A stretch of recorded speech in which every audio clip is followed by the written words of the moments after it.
A primeira pergunta que eu lhe faço é voltada à questão habitacional.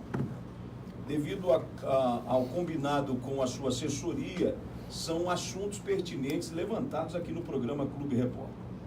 Na semana passada, o secretário de Assistência Social, Samuel Ramos, e também secretário de Habitação, afirmou que não existem filas na Secretaria de Habitação, mas existem prioridades. Uma família que estava inscrita há 8 anos na Secretaria de Habitação, cujo esposo, da senhora Dona Maria do Carmo, ele que tem 69 anos, foi vítima de um AVC. Diante da necessidade, eles acabaram caindo em um golpe e comprando um pequeno espaço em uma área de risco. Essa família teve a sua casa demolida pela prefeitura por estar em área de risco, sendo socorrida graças à solidariedade de um casal, amigo dessa família. A pergunta que eu lhe faço, na sua administração, quais os critérios para eleger essas prioridades dentro da habitação? Olha, eu acho que a pergunta ela tem dois focos ali. O caso específico, ela estava numa área de risco, construída praticamente em cima do rio, e que evidentemente não tinha como ficar, e a prefeitura é obrigada, a dever de ofício, desmanchar e através da assistência social dar o seu encaminhamento. Esse é um ponto pontual e que você não pode de maneira nenhuma estimular ou fazer as coisas fora da lei, né? Você não pode, e aí até havia o risco também iminente na frente. A questão das prioridades tem os critérios normais, da questão de pessoas com deficiência. Há poucos dias foi feita uma casa, uma senhora que tinha elemento e que acabasse caracterizando como prioridade, acabou dando uma celeuma também, porque teve gente influenciando, furando fila, e não existe essa questão de furar fila, né? A maneira de furar fila é através das prioridades. Esta é a lógica que tem. Agora, também na parte da habitação, Daniel, nós há poucos dias alocamos 200 famílias no projeto Ponte Grande, e agora nós estamos em vila, através do Banco da Família, da construção de 400 casas, né? Além dos projetos Minha Casa, a Minha Vida, do governo federal, que está acontecendo. Há uma demanda no Brasil inteiro, Lages também tem, mas entendo que poucas cidades em Santa Catarina têm os projetos que a gente tem também na área da habitação, que é uma dos direitos mais humanitários que cada família tem. Prefeito, o senhor coloca aí a respeito do cumprir a lei. Exatamente ao lado dessa mesma residência que foi demolida pela prefeitura, através da Defesa Civil, e a gente não questiona o trabalho da Defesa Civil, em nenhum momento foi questionado a ação da Defesa Civil.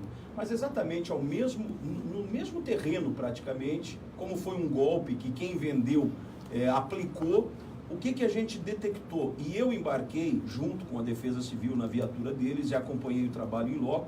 Exatamente ao lado desse terreno existe uma casa que está na mesma área de risco, já está construída, mas o que me chamou a atenção é que existe padrão de água e de luz ligados, uma vez que quem fornece a autorização são a Secretaria de Habitação e CEPLAN. A pergunta que eu lhe faço, é do seu conhecimento esse tipo de ligação, esse tipo de atuação das secretarias, dos órgãos competentes que dão autorização para ligar água e luz em uma área de risco? Ô Daniel, vamos ser realistas, lá tem mais de 5.000 casas em áreas de risco, é aleatório o número. Há pouco, ano passado, nós tivemos um problema lá no Morro da Querosene, que eu fui pessoalmente lá, até os moradores ficaram, mas o prefeito tinha coragem aqui, como coragem? Que moram seres humanos que têm que ser respeitados, e que era tudo clandestino, era uma invasão. Agora, o Morro Grande ali da Pedreira, aqui, que vai para o Cacetiro, ali à direita, aquela área lá é tudo irregular, mas há 30, 40 anos as pessoas moram lá, é um problema social muito grande.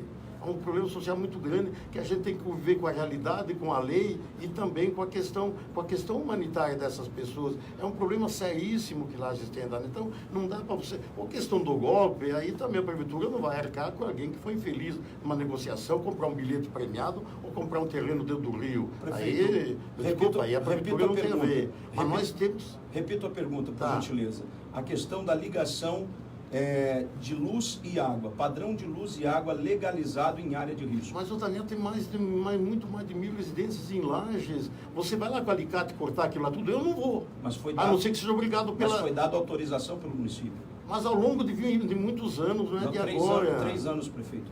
3 anos. Esse caso, então, nós temos mais de 1000 casos, Daniel. Nós vamos Sim. pegar uma questão para levar a questão. Nós temos em Lages um cargo sério, crônico e social, que não há como demandar, tem que ter muito parcimônia, tem que ter muito equilíbrio, Daniel, para resolver as coisas. Tem pais e mães, pessoas idosas morando dentro de todas essas faço casas. a pergunta porque o senhor fala a respeito da lei. Mas é exatamente o que eu cumpro. Agora você quer que eu saia demolindo, passando um trator em cima de casa, com Não. seres humanos dentro, Daniel? Eu não falei em nenhum momento isso. O que eu estou Eu falando sei. é que a lei que rege para um deveria reger para todos, né? Então, tá, então eu vou informar que o Daniel está determinando que eu expulso, demula todas as casas. Eu quero deixar bem claro que eu não estou determinando nada ao senhor. Então eu respondi com muita objetividade, Daniel. Eu estou apenas lhe fazendo uma pergunta conforme combinado com sua assessoria de que nós faríamos perguntas referentes a assuntos levantados no programa, correto, Pablo? Eu aceito tudo, menos que ele recebeu a lição de moral. Tudo. Vamos ser respeitosos aqui, não vamos individualizar um problema que tem. Lá nós temos muitas questões, e tem questões que você tem que olhar o coração também, e tem que olhar também a situação de milhares de famílias que moram hoje em área de risco. O Ministério Público sabe disso e não tem condições. Então, são coisas clássicas que você não pode pensar um desses casos e achar que nada funciona, Daniel. Eu não disse em nenhum momento que nada funciona, prefeito. Tá bom. Eu dei minha resposta, Daniel. Ok. Eu não lhe faltei com respeito em nenhum momento, lhe fiz a pergunta conforme combinado com a sua assessoria. Ainda na semana passada, segunda pergunta que eu lhe faço, passou, e eu não posso deixar de lhe perguntar, vazou uma conversa de um executivo de gabinete, que o senhor mesmo acabou de colocar aí, que afirmava que o pedido de um vereador de oposição é igual a 0. Essa afirmação chamou a atenção da comunidade, gerando algumas dúvidas e indignação. O secretário Samuel já esteve aqui respondendo referente à pasta sua, né? A Secretaria de Habitação e Assistência Social, mas o que existe de verdade em tais palavras deste servidor público, o senhor Paulo Marques, que é executivo de gabinete, o que existe de verdade nisso, prefeito, vindo do senhor como chefe do executivo? Eu ouvi isso pela imprensa. Eu não sei se é verdade que ele falou, não é verdade. Ele deve responder pelas suas palavras. Acho que ele falou foi inconveniente na minha maneira. Eu tenho que me pautar pela minha maneira de agir junto a todos os vereadores, que é com muito respeito, até porque eles estão lá, porque eles tiveram o aval público através do voto. Eu tenho muito respeito até aqueles que me fazem oposição. Em muitos casos, a oposição, inclusive, ela é importante até para balizar as nossas ações. Eu não posso responder por palavras deste ou daquele. Eu respondo pela maneira que eu trato e me relaciono com todos os vereadores de Lages. O pedido de oposição é aceito pelo senhor? Todos eles. Eu fui ontem lançar ordem de serviço no campo lá do Dom Daniel, e o próximo vai ser lá em cima no Vila Maria, em que lá o vereador Bugler, que me faz uma oposição sistemática, eu atendi, a semana passada nós estivemos no outro bar atendendo o pedido dos vereadores. Olha, o Daniel, quem me conhece sabe da minha maneira democrática de conversar. Eu fui deputado 4 vezes, eu já sei jogar esse jogo aí com muito respeito aos vereadores, independente de cá ou de lá. Então, mais do que palavras deste ou daquele, Daniel, vamos balizar na minha ação, na maneira que eu trato todos eles. E acho que você, como um bom investigador, converse com todos os vereadores de oposição, se tem um que um dia eu faltei com respeito com eles, mesmo quando eles fazem algumas críticas infundadas, mas eu tenho que respeitar que no pensamento deles são fundadas as críticas. Eu tenho que ter esse respeito. Prefeito Antônio Seron, em relação ao CEIM do bairro Promorário, primeiro a ex-secretária de Educação, a senhora Valdirene, lá no início da gestão, afirmou que em poucos meses entraria em funcionamento aquele CEIM. Depois trocou de secretária, assumiu a pasta a secretária Ivana, que em entrevista à Rádio Clube também afirmou que houve vários problemas em relação à empresa ou às empresas que tocaram aquela obra, mas que em poucos meses também estariam entregando aquele CEIM para a comunidade. Mas até agora a obra ainda não foi entregue. O que o senhor tem a dizer com relação a esse CEIM? Eu quero dizer que naquele CEIM, na gestão passada, foram feitos 14 aditivos naquele CEIM. foram perdidos os recursos e hoje, de maneira bem objetiva, a obra não recomeça porque com recursos próprios da Prefeitura nós não temos condições de reiniciar a obra neste ano. De deixar muito claro para toda a comunidade. Em 2018 não tem recurso para recomeçar a obra. Infelizmente, quando era para ser feito, foi feita tanta barbeiragem. 14 aditivos foram feitos? 14. É que essa tua investigação, Daniel, vai um pouco no passado também, né?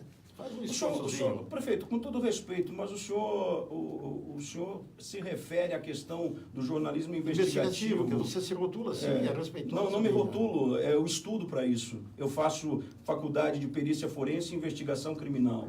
Não é? Eu gostaria também que não fosse ironizado no estudo não vota no passado? Dessa forma. No estudo não vota no passado? O senhor é que é o entrevistado, prefeito. Ah, tudo bem. O senhor é que é o entrevistado, acho que o senhor pode falar da administração passada, desde que o senhor não falte com respeito, não ironize, né, prefeito? Não fato com respeito nenhum. Não ironize o trabalho que a gente faz dentro do jornalismo investigativo. Eu não ironizo, eu respeito dela, tu sabe disso. Nós nos conhecemos há mais de 20 anos.